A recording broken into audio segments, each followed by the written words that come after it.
నిజం. పుట్టుకతో వస్తుంది కులం, చచ్చిపోయినా కూడా పోదు. ఇది ఒక సామాజిక వ్యాధి, ఇది ఒక చేదు నిజం. వివక్ష అన్నది ఒక వాస్తవం. ఎవరు అవునన్నా కాదన్నా ఇందాక అన్న చెప్పినట్టుగా ఎక్కడా రాసిబడి లేదు, కానీ ఇది వాస్తవం. కుల వివక్ష అన్నది ఉన్నది. ఇది ఎంత అన్యాయం అంటే, ఈరోజు ఒక దళితుడు క్రిస్టియన్గా మారితే ఆయన ఆర్థిక స్థితి మారటం లేదు.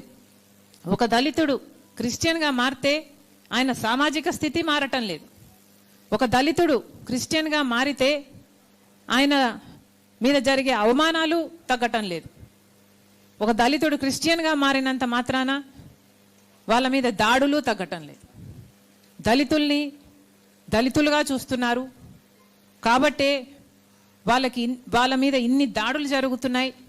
వాళ్ళ మీద ఇన్ని దాడులు జరుగుతున్నాయి కాబట్టే వాళ్ళకి కొన్ని అప్లిఫ్ట్మెంట్ కోసం కొన్నైనా చేయకపోతే, రిజర్వేషన్లు అయితే ఏమి, లేక SC ST atrocity act protection అయితేనేమి, ఇలాంటివన్నీ వాళ్ళకి ఇవ్వకపోతే వాళ్ళు సమాజంలో పైకి రాలేరు, బ్రతకలేరు అన్న ఉద్దేశంతోనే వాళ్ళకి ఇవన్నీ ఇవ్వటం జరిగింది.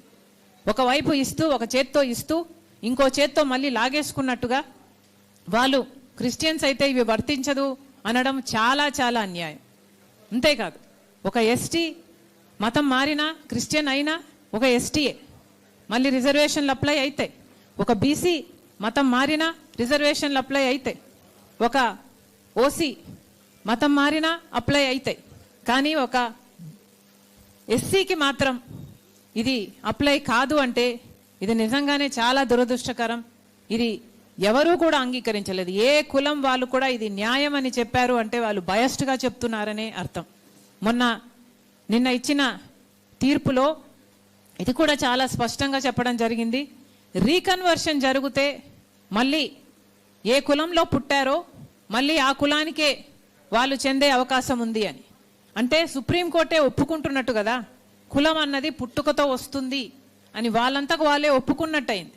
ఎందుకంటే మళ్ళీ రీకన్వర్షన్ అయినా కన్వర్షన్ అయినా మళ్ళీ పుట్టిన కులానికే పోతారు అంటే పుట్టుకతో కులం వస్తుందని సుప్రీంకోర్టే ఒప్పుకున్నట్టయింది.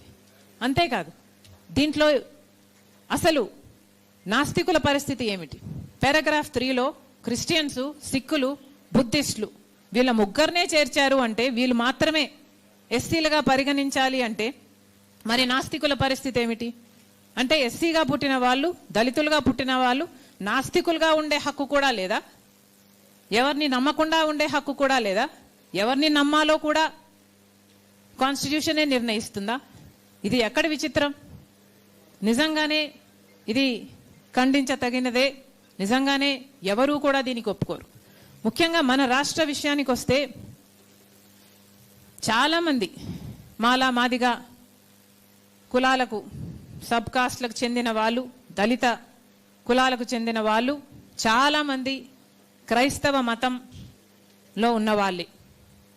ఈ సంఖ్య మన రాష్ట్రంలో 80 లక్షలకు పై మాటే తప్పితే తక్కువ లేదు. అంటే ఇప్పుడు ఈ చట్టం వర్తింపచేస్తే మన రాష్ట్రంలో ఇంతమందికి, అంటే దాదాపు 1 కోటి మందికి ఇది అప్లై అవుతుంది. మరి ఇది ఎంత అన్యాయం?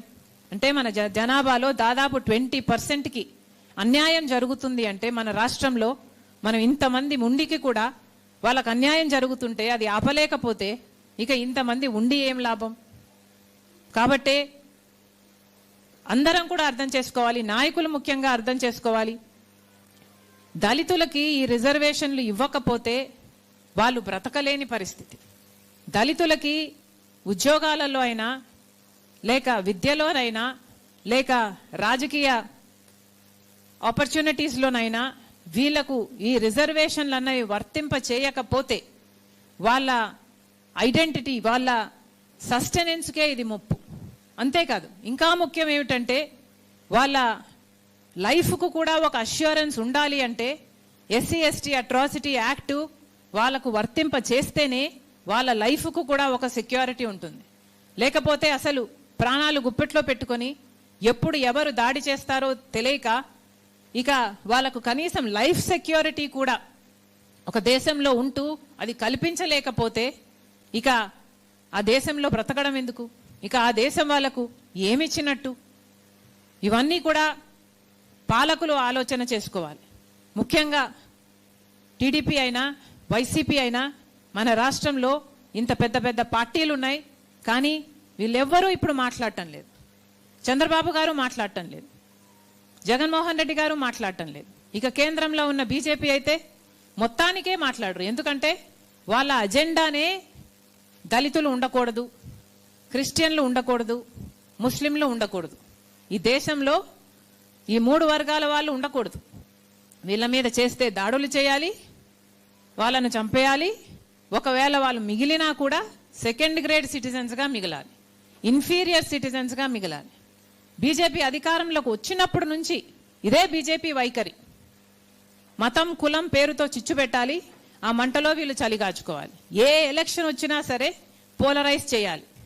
హిందువుల మెజారిటీలు అంతా ఒకవైపు పెట్టాలి, మైనారిటీలను ఇంకోవైపు పెట్టాలి, ఆ ఎలక్షన్ గెలవాలి. ఇదే వీళ్ళ అజెండా. బీజేపీ ఇప్పటికే కాదు, ఎప్పటి నుంచో కూడా దళితులకు వ్యతిరేకం, క్రిస్టియన్లకు వ్యతిరేకం, ముస్లింలకు వ్యతిరేకం. దీనికి రుజువు ఏమిటి అంటే గోధ్రా, మణిపూర్. ముస్లింల ఊచకోత అయినా సరే మణిపూర్లో నగ్నంగా క్రిస్టియన్లు పరేడ్ చేయడం అయితేనేమి, లేక సజీవ దహనం చేయడం అయితేనేమి, వాళ్ళ ఇల్లులు చర్చిలు తగలబెట్టడం అయితేనేమి, ఇవన్నీ కూడా రుజువులే. కానీ బీజేపీ వైఖరే ఇది. మతం పేరుతో కులం పేరుతో జనాలను విడదీయాలి, రాజకీయ లబ్ధి పొందాలి. కాబట్టి బీజేపీ ఇంత క్రూరంగా వ్యవహరిస్తున్నప్పుడు, దాంట్లో భాగంగానే మొన్న వచ్చిన జడ్జిమెంట్ కూడా ఇంత క్రూరంగా బీజేపీ వ్యవహరిస్తున్నప్పుడు మన రాష్ట్రంలో ఉన్న పెద్ద నాయకులు ఎందుకు మాట్లాడటం లేదు? చంద్రబాబు గారు ఎన్నికలప్పుడు చెప్పారు, చంద్రబాబు గారు దళిత క్రిస్టియన్లకు ఎస్సీ స్టేటస్ ఇవ్వాల్సిందే, మేము దీనికి కట్టుబడి ఉన్నాం, మేనిఫెస్టోలో కూడా చేర్చినట్టున్నారు ఇఫ్ ఐఎమ్ నాట్ మిస్టేకెన్. మరి అలాంటప్పుడు ఇప్పుడు చంద్రబాబు గారు ఎందుకు మాట్లాడటం లేదు? సుప్రీంకోర్టులో ఉన్న జడ్జిలు ఇంత భయంకరంగా ఒక జడ్జిమెంట్ ఇస్తే బీజేపీ చేతిలో ఇప్పటికే సిబిఐ అయినా, ఐటీ అయినా, ఈడీ అయినా, ఈసీ అయినా ఇవన్నీ గుప్పట్లో ఉన్నాయి. ఆఖరికి సుప్రీంకోర్టు కూడా ఈ నెక్సెస్ విత్ బీజేపీ పనిచేస్తుంది అని ఇంత స్పష్టంగా అర్థమైనా కూడా చంద్రబాబు గారు నోరు విప్పటం లేదు, మేనిఫెస్టోలో పెట్టిన విషయం గురించి కూడా మాట్లాడటం లేదు అంటే ఇక చంద్రబాబు గారు దళితుల పక్షమని ఎలా అనుకోవాలి? పోనీ జగన్మోహన్ రెడ్డి గారు ఇదివరకే ఒక రెసల్యూషన్ చేశామంటున్నారు, అసెంబ్లీలో పంపామంటున్నారు, మేము దళితుల పక్షాన నిల్చున్నాము, ఇప్పుడే కాదు ఎప్పుడూ నిల్చున్నాము అంటున్నారు. మరి ఇంతవరకు జగన్మోహన్ రెడ్డి గారు ఎందుకు నోరు విప్పలేదు? జగన్మోహన్ రెడ్డి గారు ఇన్ని సంవత్సరాలు అధికారంలో ఉన్నారు, అన్ని సంవత్సరాలు మోడీ గారి దత్తపుత్రుడిగానే వ్యవహరించారు. మరి ఇప్పుడు అదే మోడీ గారి దగ్గరికి ఆయన ఎంపీలను తీసుకువెళ్ళి, అయ్యా ఈ దళితులు మాకు ఓట్లేశారు, వైసీపీకి ఓట్లేసిన వాళ్ళంతా దళితులే, ఈ దళితులు మాకు ఓట్లేశారు, మేము మీకు మద్దతు ఇస్తున్నాం అన్ని బిల్లులలో, మరి వీళ్ళని రక్షించాల్సిన బాధ్యత మీకుంది అని జగన్మోహన్ రెడ్డి గారు పార్లమెంట్ మెంబర్స్ని తీసుకొని మోడీ గారిని కలిసి దళితుల పక్షాన నిలబడాల్సిన అవసరం ఉందా లేదా? ఇక ఎవరూ నిలబడకపోతే ఇక దళితుల పక్షాన ఎవరు నిలబడతారు? వాళ్ళకు మేలు ఎలా జరుగుతుంది? కాంగ్రెస్ పార్టీ తరఫున అయితే మా స్టాండ్ చాలా క్లియర్గా ఉంది.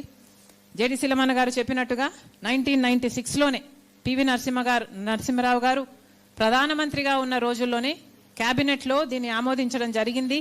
దళిత ఎస్సీలకు ఎస్సీ స్టేటస్ ఇవ్వాల్సిందే అన్న విషయం అప్పటి నుంచి ఈ పోరాటం జరుగుతుంది. క్యాబినెట్లో ఆమోదం చేయడమే కాదు, పార్లమెంట్లో దీన్ని టేబుల్ కూడా చేయడం జరిగింది. ఆ తర్వాత కూడా జస్టిస్ రంగనాథ్ మిశ్రా గారి కమిషన్ వేసింది కూడా కాంగ్రెస్ పార్టీయే. దాని రిపోర్టు వచ్చిన తర్వాత దాన్ని అమలు చేయాలి అన్న ఉద్దేశం కూడా కాంగ్రెస్ పార్టీకి ఉన్నింది. ఆ రిపోర్ట్లో చాలా స్పష్టంగా చెప్పడం జరిగింది, క్రిస్టియన్ ఎస్సీలను కూడా ఎస్సీలుగా పరిగణించాలి, ఎందుకంటే వివక్ష అన్నది ఒక వాస్తవం, వాళ్ళను అలా పరిగణించకపోతే వాళ్ళకు అన్యాయం చేసినట్టు అవుతుంది అని చెప్తూ పారాగ్రాఫ్ 3ని వెంటనే ఎలిమినేట్ చేయాలి అన్న విషయం కూడా ఈ కమిటీ చెప్పడం జరిగింది.